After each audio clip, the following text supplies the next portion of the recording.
October 2017, suburban Atlanta, pre-dawn. An FBI SWAT team executes a raid. Flashbang grenades, door breached, family dragged out at gunpoint. The agents had a valid search and arrest warrant for a specific address. They went to the wrong house. Katrina Martin, her partner Hilliard Toy Cleot, and their 7-year-old son Gabe were inside. When the agents breached the door and detonated the flashbang, Martin and Cleot did exactly what any armed, law-abiding American would do. They retreated to a closet with a shotgun. Because what was happening to them from their perspective was a violent home invasion. Under Georgia law and under the Second Amendment, they had every legal right to be in that closet with that firearm. Under Georgia's Castle Doctrine, they had the right to use it. The only reason this story does not end in a fatal shooting is that Katrina Martin and Hilliard Cleot recognized federal agents before anyone fired. Now here is the question that almost nobody covering this case has asked directly, and it is the question that makes this ruling matter to every gun owner in America. If they had fired, if the flashbang went off, the door came down, and Hilliard Cleot fired one shot at what he believed was a home invader, what would have happened to him? And what would have happened to the agent he shot?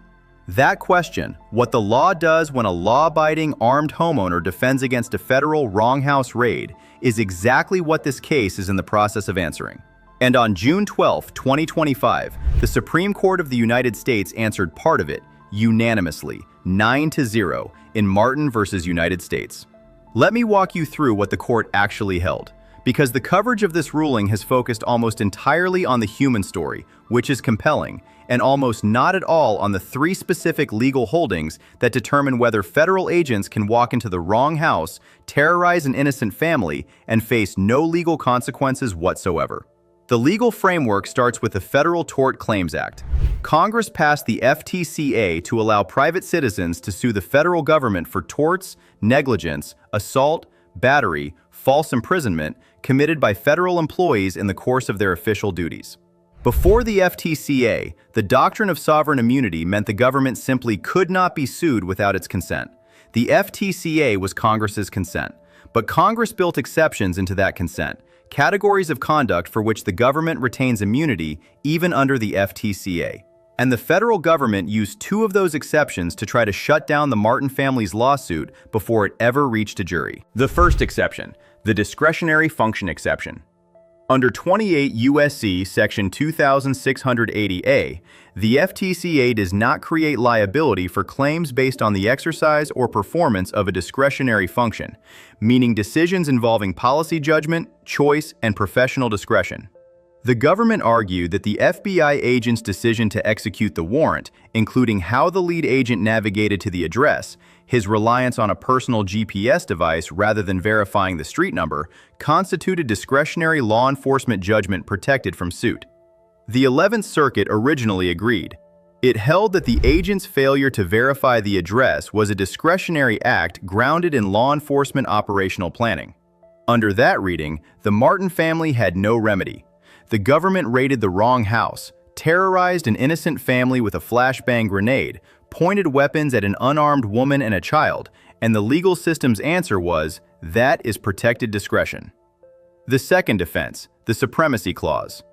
The government argued that the Constitution's Supremacy Clause, the provision establishing federal law as supreme over state law, gives the federal government a constitutional defense in FTCA suits that private defendants do not possess. Under this theory, even if Georgia tort law would provide the Martins a remedy against a private party who broke into their home, the federal government could invoke constitutional supremacy to escape liability for doing the same thing. Now let me tell you what the Supreme Court said about each of those defenses.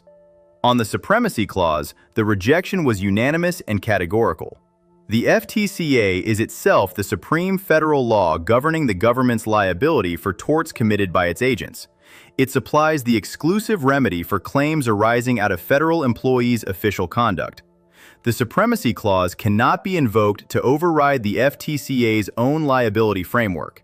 You do not get to use a constitutional provision to escape a statute that Congress specifically enacted to create the liability you are trying to avoid. Supremacy Clause defense, gone. On the intentional torts question, the government had a third argument. The FTCA generally bars suits for intentional torts, assault, battery, false imprisonment. The physical handling of the Martin family during the raid, throwing Clyott to the floor, handcuffing him, pointing weapons at Martin, would normally fall within this exclusion. But Congress anticipated exactly this problem. In 1974, following a series of abusive federal drug raids in Collinsville, Illinois, raids that produced the same pre-dawn chaos, wrong addresses, and terrorized families, Congress expanded the FTCA through what is called the Law Enforcement Proviso. The proviso specifically guarantees that innocent individuals subjected to raids have a cause of action against the government for assault, battery, and false imprisonment committed by federal law enforcement officers. The Supreme Court held that the law enforcement proviso overrides only the intentional tort exception of the FTCA. It does not override the discretionary function exception or other exceptions. That distinction matters enormously for what happens on remand. Now here's the holding that the coverage has consistently underplayed and that matters most for how this case resolves. The Supreme Court did not decide whether the discretionary function exception bars the Martin family's claims. It specifically declined to do so. Justice Gorsuch, writing for the unanimous court, ordered the 11th Circuit to conduct a careful re-examination of whether the discretionary function exception bars either the negligent tort claims or the intentional tort claims under the correct legal framework without the Supremacy Clause defense as a crutch. That question, whether failing to verify a house number before breaching a door with a flashbang grenade is a discretionary policy judgment or simply negligent execution, is now before the 11th Circuit on remand. Justice Sotomayor, joined by Justice Jackson, wrote separately to signal something important. Her concurrence emphasized that Congress's legislative history makes clear it intended the FTCA to provide remedies for victims of wrong house raids specifically. That history, the Collinsville raids, the 1974 amendment, the explicit congressional purpose, should inform how the 11th Circuit analyzes the discretionary function exception on remand. That is two Supreme Court justices telling the 11th Circuit, in writing, that they believe the exception should not apply to conduct like this. The 11th Circuit held oral arguments on the remand. What emerged from those arguments is significant. The panel appeared deeply skeptical of the government's position. The judges repeatedly pressed the DOJ to explain how executing a warrant at the wrong house, on the wrong street, by an agent who relied on a personal GPS device and failed to look at the house number could possibly qualify as a protected policy judgment. Several judges directly challenged the government to explain how its position was consistent with what the Supreme Court had just said unanimously. The Martin family also filed supplemental authority, pointing the 11th Circuit to a new ruling from the 5th Circuit, Morris v. United States. The Morris case addressed a closely related question: whether government employees receive immunity when they negligently execute an operation after making a discretionary decision. The 5th Circuit recognized a meaningful distinction between a policy decision and the execution of that decision. Choosing a course of action may involve discretion. Botching the execution of that choice, negligently, carelessly, without basic verification, is something entirely different. That distinction is precisely where the Martin case lives. The DOJ is fighting Morris hard. The government argues that in the Martin case, the failure to verify the address was not negligent execution after a planning decision was made. It was intertwined with operational law enforcement judgment from the beginning. The DOJ wants the 11th Circuit to treat everything that happened, navigation errors, failure to confirm the address, breach of the wrong door, as a single protected exercise of discretion from which the government cannot be separated and held accountable. The 11th Circuit has not yet ruled. Settlement discussions at a high level have been reported, with both sides potentially looking to resolve the case before it reaches a jury. If the case settles, the discretionary function question goes unanswered as binding precedent. Let me close on what this means specifically for gun owners, because this is why this case belongs in your understanding of Second Amendment law, and not just in the general category of civil rights litigation. The Martin family was armed. They were legal gun owners in a state with a strong castle doctrine. They retreated to a closet with a shotgun because that is the rational response to what sounded and felt like a violent home invasion. They did not fire.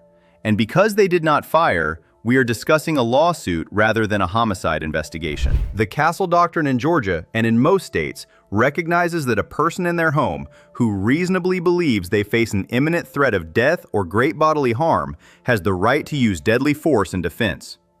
An FBI SWAT team breaching a door at 6 a.m. with a flashbang grenade in the dark without any prior notice presents exactly the kind of threat that Castle Doctrine was designed to address. The homeowner cannot be expected to know the difference between a criminal home invasion and a federal wrong house raid in the seconds after a flashbang detonates. The accountability question in Martin v. United States is not separate from the Second Amendment. It is the other side of the same coin. The right to defend your home is only meaningful if the legal system creates consequences for placing law-abiding, armed homeowners in the impossible position of defending against what appears to be a home invasion when the threat turns out to be federal agents executing a warrant at the wrong address. If the 11th Circuit holds that the discretionary function exception shields the government from any liability for what happened to the Martin family, then the message to every armed homeowner in America is precise and chilling. The federal government can breach your door, detonate a grenade in your home, point weapons at your family, and face no legal consequence. Not because what they did was lawful, because a court called it discretionary. That ruling has not come yet. The 11th Circuit is still deliberating. Watch for it, because however the court resolves the question of what counts as protected discretion, the answer will determine what the law does with the next family who is in a closet with a shotgun when federal agents come through the wrong door.